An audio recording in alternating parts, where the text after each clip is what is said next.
नमस्कार। Parameter of law के इस चैनल में मैं आपका मित्र रिटायर्ड जज अशोक शर्मा आपका हार्दिक अभिनंदन करता हूं। आज मैं एक महत्वपूर्ण विषय जिसमें कुछ लोगों द्वारा दोस्तों द्वारा ये पूछा गया है कि हमारा ज़मीन पर कब्जा है, मकान पर कब्जा है, हमारे दस्तावेज गुम हो गए हैं या हमारे भाई बंद ने रख लिए हैं, चाहे वो चाचा हो, भाई हो, ताऊ हो, तो वो खोए हुए गुमे हुए दस्तावेजों को हम कैसे कहाँ से प्राप्त कर सकते हैं जिससे हमारा पोजीशन भी बना रहे, आधिपत्य भी रहे, ओनरशिप भी रहे, सारी स्थिति रहे। मित्रों, मैं इस बारे में जो इस वीडियो में बातें बताने जा रहा हूँ, वीडियो आपसे निवेदन है शुरू से अंत तक देखिए जिससे सारी स्थिति आपको स्पष्ट हो जाए। मैं कानूनी स्थिति भी बताऊंगा। कई बार ऐसा होता है कि आपके घर में कोई मनमुटाव हो गया, चाचा से, भाई से, ताऊ से बंटवारे का झगड़ा है, कोई अन्य कारण है, मूल दस्तावेज उन्होंने अपने आधिपत्य में रख लिए, वो आपको देना नहीं चाहते हैं, या दस्तावेज कहीं खो गए, गुम गए, तो आप इसके लिए क्या करेंगे, ये आपको जानना चाहिए।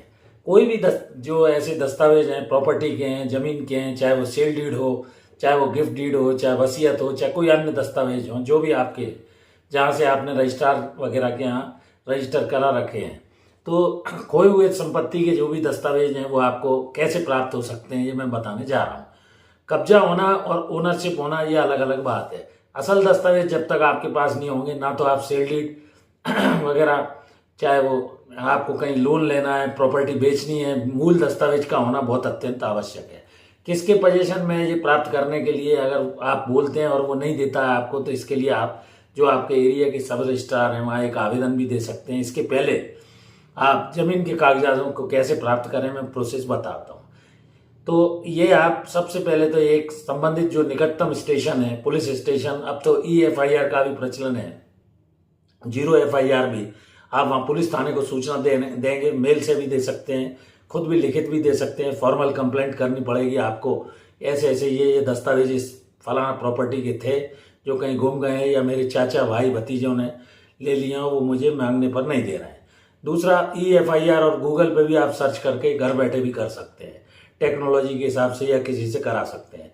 दूसरा, आप ये जब आप EFIR या FIR कर देते हैं और दस्तावेज घूमने के संबंध में, तो आप इसके बारे में तत्काल जो आपके विश्वसनीय वकील साहब हैं उनसे संपर्क करके और एक आप नोटिस बनवाइए। आम सूचना पत्र जो लोकल न्यूज़पेपर प्रकाशित होता है, अपने खर्चे पर उसमें नोटिस प्रकाशन कराएंगे और उसमें आप ये लिखेंगे कि मेरे दस्तावेज गुम गए हैं। दस्तावेज यदि किसी व्यक्ति को मिल गए हैं और उसका कोई वो मिसयूज करता है तो मेरी कोई जवाबदारी नहीं होगी।